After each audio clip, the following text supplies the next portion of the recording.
Bismillahirrahmanirrahim. Assalamu alaikum dear students. Today my lecture is on monotonic sequence theorem.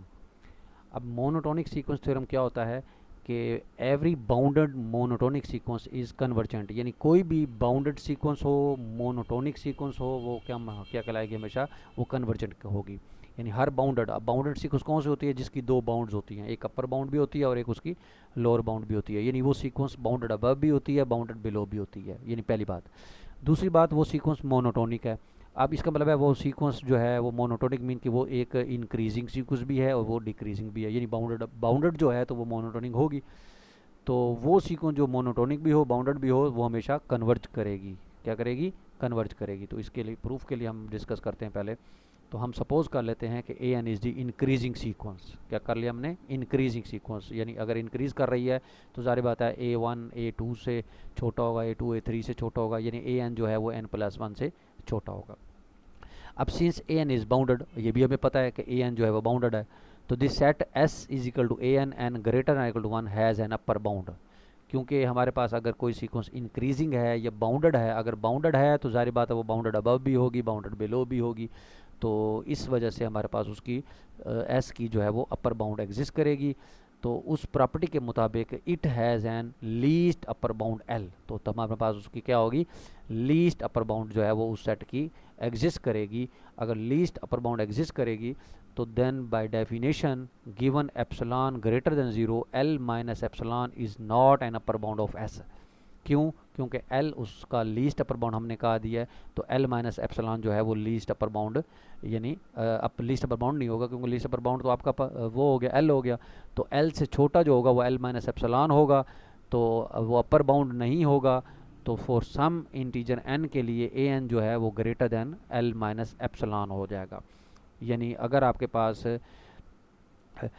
पास कोई भी sequence जो है, अगर वो उसका कोई नंबर बी, हमने प्रीवियस वीडियो में डिस्कस किया था कि अगर बी उसका लीस्ट अपर बाउंड है, तो उसका मतलब है उस लीस्ट अपर बाउंड में से अगर हम कोई माइनस वैल्यू कैलकुलेट करते हैं तो वो सीक्वेंस की कम से कम एक वैल्यू से छोटी होती है वो। तो इसलिए एल अगर लीस्ट अपर बाउंड है तो बाय डेफिनेशन एल में से हमने माइनस किया एप्सिलॉन, तो वो ए एन से क्या होगा? छोटा होगा।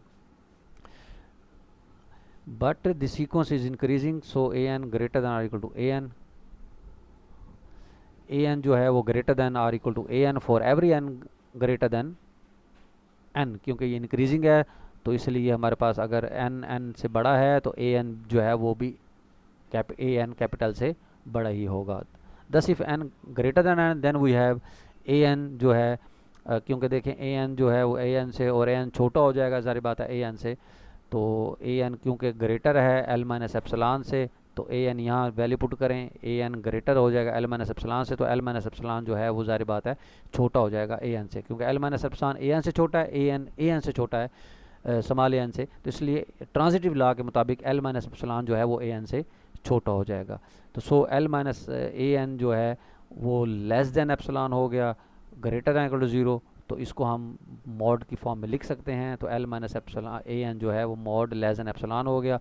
तो यहाँ से पता लगा कि ए एन की जो लिमिट है वो एल है। तो यहाँ से ये हमने इंक्रीजिंग केस लिया है। इसी तरीके से आप डिक्रीजिंग केस भी कंसिडर कर सकते हैं कि जो आपके पास सीक्वेंस जो है वो डिक्रीज होगी तो वो हमेशा डिक्रीजिंग सीक्वेंस होगी, वो हमेशा ग्रेटेस्ट लोअर बाउंड को कन्वर्ज करेगी। तो यहाँ से ये पता लगा कि जो सीक्वेंस बाउंडेड हो, मोनोटोनिक हो, तो वो हमेशा कन्वर्ज करती है। अब कन्वर्ज किस तरह करती है ये आपने याद रखना है कि जो इंक्रीजिंग सीक्वेंस है वो हमेशा अपने लीस्ट अपर बाउंड को कन्वर्ज करती है, और जो आपके पास डिक्रीजिंग सीक्वेंस होगी वो हमेशा अपने ग्रेटेस्ट लोअर बाउंड को कन्वर्ज करेगी। तो ये आपके पास मोनोटोनिक सीक्वेंस थ्योरम जो हो गया। तो तो इस तरीके से ये इसकी रिलेटेड एग्जांपल है, ये आप इसको चेक कर लीजिएगा। Thank you very much.